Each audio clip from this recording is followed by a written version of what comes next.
I stood in the lobby of a five-star resort, my suitcase at my feet, watching my wife stand beside her friends. The words still echoed in my ears. Rooms only for the elites. 7 years of marriage, countless sacrifices, endless love, and this was what it came down to. Diana stood there, silent, not a single word to defend me. Her eyes fixed on the marble floor. I asked myself how love could turn so cold, so cruel. Before we begin this story, let me know where you are watching from in the comments below. If you believe that respect should never be optional in a marriage, hit that like button and subscribe to this channel. Sometimes the people we trust the most become strangers overnight. Stay with me, because what happened next changed everything I thought I knew about loyalty and self-worth. My name is Theodore. I am 34 years old, and I work as a software architect at a technology company in Austin, Texas.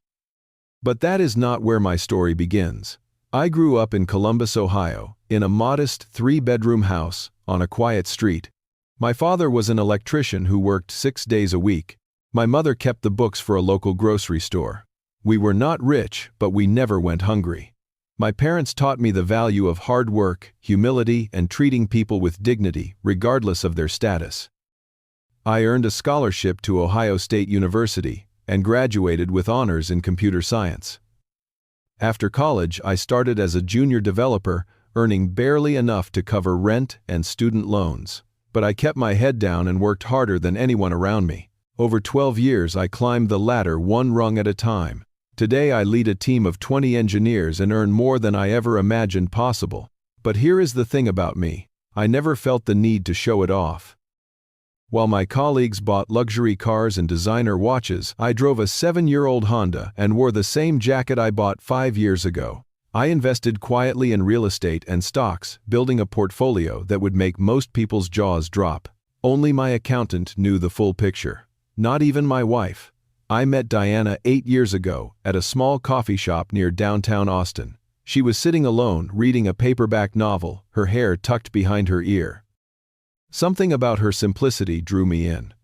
We started talking about books, then about life, then about everything. She was a graphic designer back then, working for a small agency, passionate about her craft, but not obsessed with money or status. Our first date was a walk in Zilker Park. Our second was cooking dinner together at my apartment.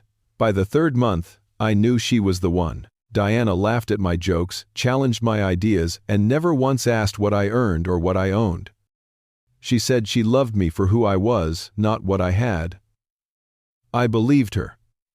I proposed to her exactly 1 year after we met in that same park where we had our first date. She cried and said yes before I even finished asking. Our wedding was small, maybe 50 people, just family and close friends. No extravagance, no show, just love. We bought a 3-bedroom house in the suburbs.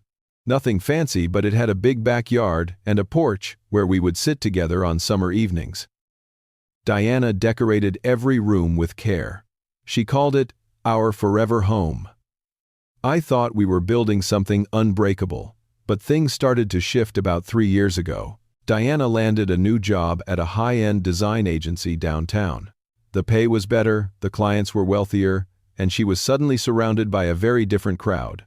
That is when she met them: Meredith, Jason, and Courtney. Meredith was a luxury real estate agent with auburn hair and heavy makeup. She never missed an opportunity to mention her million-dollar deals or flash her designer handbags. Jason called himself a startup founder, but I later learned he lived entirely off his grandparents' inheritance. He was tall and thin with a condescending tone that made every conversation feel like a lecture. Courtney was a fashion blogger with over 100,000 followers, always posing for photos and obsessing over appearances. Her bleached blonde hair and flashy outfits screamed for attention. At first, Diana just mentioned them casually. Then she started spending more time with them. Brunches, shopping trips, weekend getaways. Slowly, the woman I married began to change. She complained that our house was too small. She criticized my car. She compared me unfavorably to Jason and his sports car, to Meredith and her penthouse apartment. I noticed she avoided introducing me to her new friends. Whenever I asked to join their gatherings, she made excuses. "They are different from us," she would say. "You would not feel comfortable. Well, for the sty to 2000. Well, for and time, and the wine. Well, for then, and them. They have, and the for and their given." I trusted her judgment, even as a small voice in my head whispered that something was wrong. We started arguing more often. Diana wanted a bigger house, a newer car, a flashier lifestyle. I wanted to keep saving, keep investing, keep building for the future. She accused me of being cheap. I accused her of losing sight of what mattered. Neither of us was willing to back down. Still, I loved her. I kept hoping this was just a phase, that the Diana I fell in love with was still somewhere inside the woman who now looked at me with disappointment in her eyes. One Friday evening, Diana came home with news that would change everything.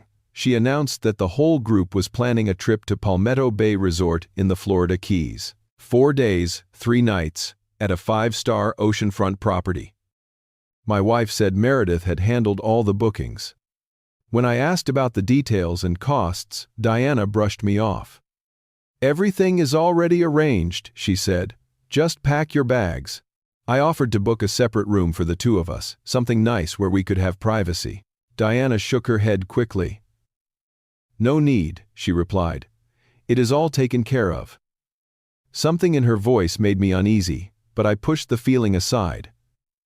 Maybe this trip would be good for us. Maybe spending time with her friends would help me understand her new world. The morning of the trip arrived. I woke up early, excited despite my reservations, but Diana had other plans. She told me she would ride with Meredith so they could discuss work projects. I would drive alone. 4 hours on the road by myself, following behind the car that carried my wife and her friends. I spent those 4 hours thinking about our marriage, thinking about how we used to be. I remembered Diana laughing in that coffee shop, her eyes bright and full of warmth. I wondered where that woman had gone. Was she still there, buried under layers of new ambitions and borrowed values, or had I been holding on to a memory that no longer existed? I arrived at the resort in the late afternoon.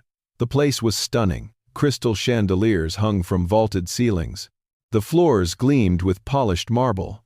Floor-to-ceiling windows offered views of turquoise waters. It was the kind of place designed to impress, and it did.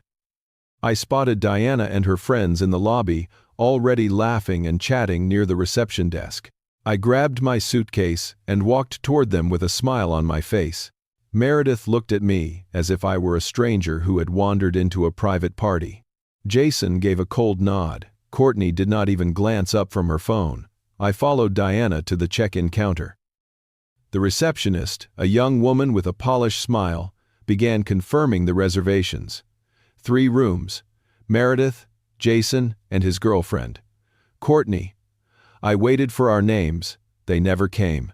"Excuse me," I said. "What about our room, my wife and I?" The receptionist looked confused.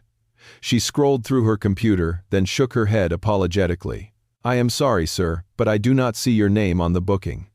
I turned to Diana. She would not meet my eyes. Her gaze was fixed on the floor, her shoulders tense. Meredith stepped forward, her voice dripping with false sweetness. "Oh, Theodore," she said, "we only reserved rooms for the elites. You understand, right?" Jason laughed. "Maybe you can find a little motel down the road. More your speed, I am sure." Courtney finally looked up from her phone, smirking.